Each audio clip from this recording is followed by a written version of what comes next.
तर हा आपला आहे सेकंड ब्लॉग आणि आपण सेकंड ब्लॉग मध्ये बघणार आहोत गौरींचं आगमन.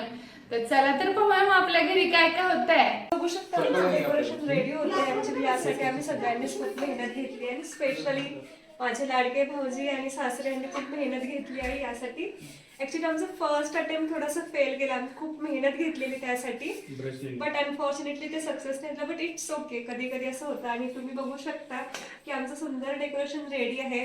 फायनल टचअप बाकी आहे, पण आमच्या गौराया सुद्धा साडी नेसून रेडी आहेत आणि आता आम्ही वाट बघतोय ती गौरी आगमनाची. सो भेटूयात त्यानंतर.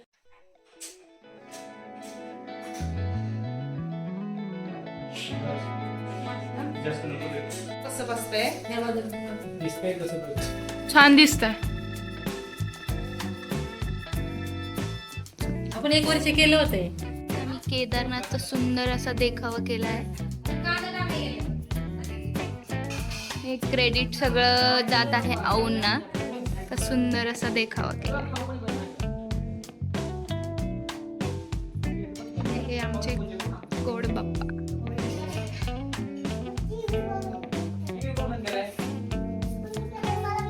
तर तुम्ही बघू शकता इथे आमच्या गौरीचं पूजन चालू आहे.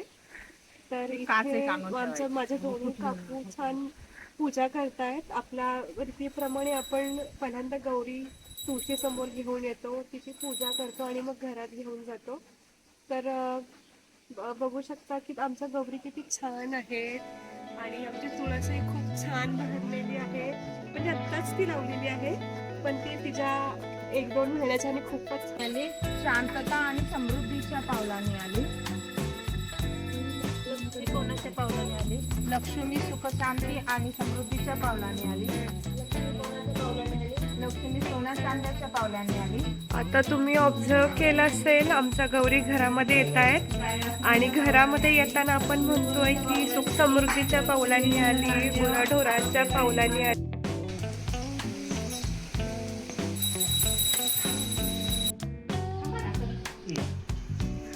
आमच्या गौरींना त्यांचे दागिने घालतात माझी काकू आणि मम्मी. आणि ह्या अशा आमच्या सुंदर गौरी.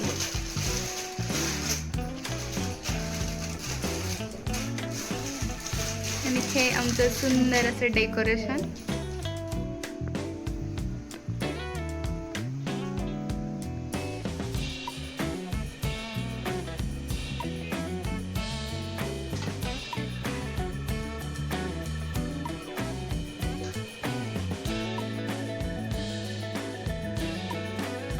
महालक्ष्मी कोल्हापूरचा आवडतीचा साज आहे. तो मी माझ्या घरच्या महालक्ष्मीला घालत आहे.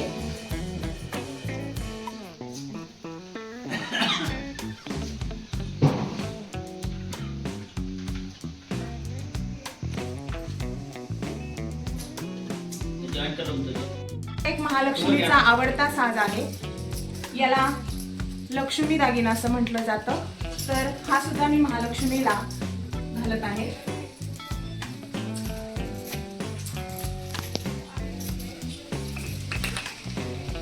बघ असं ठीक आहे ना? हो.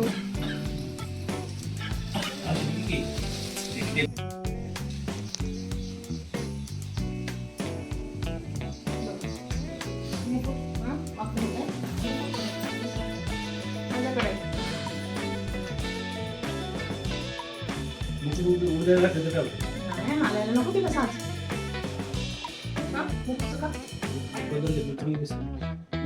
पदर राहणार तसे.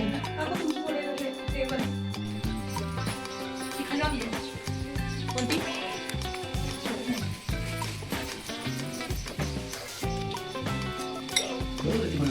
खाली नाही म्हटली का? तुम्हाला ते कमरपट्टा घालायचं. कमरपट्टा वरती घेतली बरोबर. वरती घालून बघा. आता ओटी भरण झाल्यानंतर 7 धान्याने ओटीच्या चरणाजवळ मांडले जातात. पहिलं जे आहे ते म्हणजे साखर किंवा गूळ आलेलं गोड पद्धतीने स्वागत करावं. त्यानंतर शेतामध्ये पिकवलेले जे अन्न आहे, गहू आणि डाळी आणि तांदूळ यांचं केलं जातं. आणि सगळ्यात शेवटी धणे हे जे आहे की जेणेकरून धनधान्य आणि आरोग्य हे छान पद्धतीने राहावं म्हणून धण्याचं पूजन केलं जातं. आणि त्यानंतर सुतगुंडी आणि डाळ आणि जे कमवलेले पैसे असतात हे देवीच्या जवळ ठेवले जातात, जेणेकरून सुताने सर्व बांधून ठेवावं आणि धनधान्य हे असंच आम्हाला चिरकाळ द्यावं, हे त्याच्या मागचं महत्त्व आहे. अशा पद्धतीने आम्ही हे दोघी जणी गौरीपाशी स्थानापन्न करत आहोत.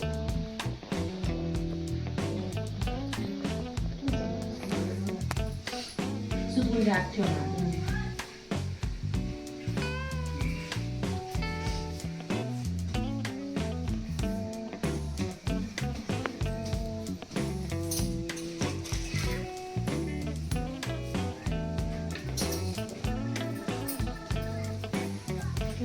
डाळगुळ आणि असं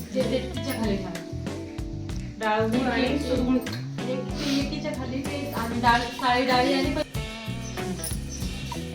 गणपती बाप्पांच्या आरतीला आणि गौरीच्या सुरुवात करूया. करुणावतारं संसारसारं भुजेन्द्रहारं सदा वसन्तं हृदयानिन्दे भवं भवानी सरितं नमामि. मन्दारमाला कुटालकाय कपालमाला भुगेश्वराय दिगंबराय च दिगंबराय नमः. मी तुम्हाला काय बोलायचं याच्यावरती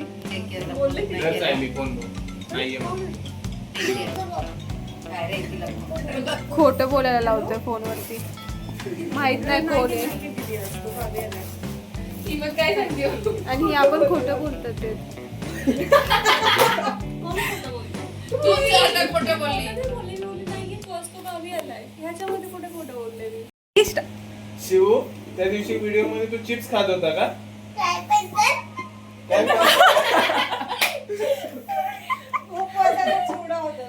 शिव इकडे लवकर, मला सांगून नाही खाल्लंयस तू. पप्पा चिडले आता बघ. आता तू चिप्स काढले. तू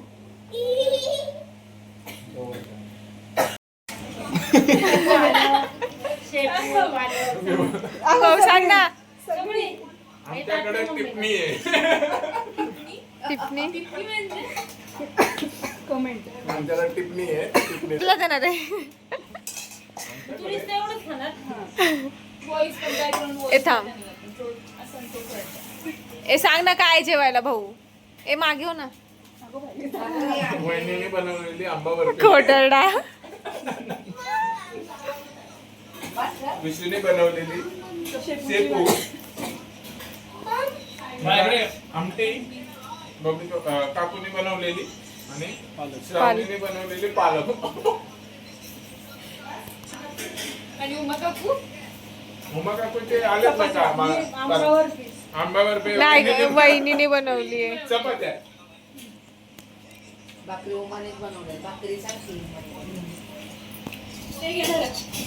आमच्या नादी नको लागू. 1 2 3 4च्या नादी लाग. सगळ्या वेगळं. अरे आम्ही आमच्या शेतात आलेलो आहे. हे बघा इथे काम चालले तर त्यांचे. आणि ह्या आमच्या वहिनी.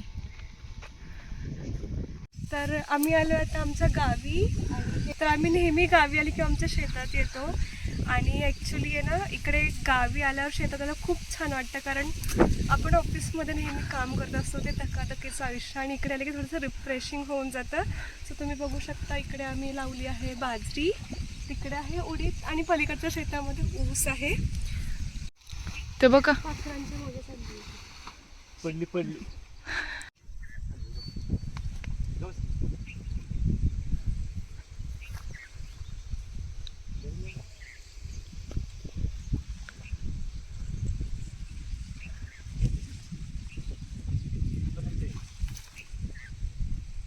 हे काय लावलं इकडे ऊस. जी मी अंगावर नको येऊ प्लीज. हा बरं ये चल. यायचंच बघा आजपासून अंगावर.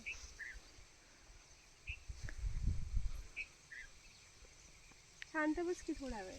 जिमी तिकडे बघ. जिमी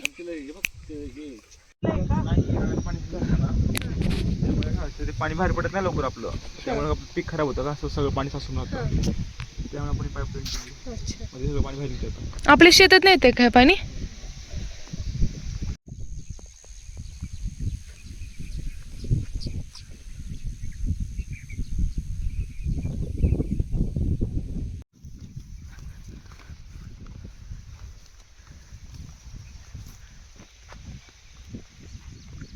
हे आमचं शेत आहे आणि आम्ही शेतात ऊस लावलाय आणि इकडे लावलाय उडीद.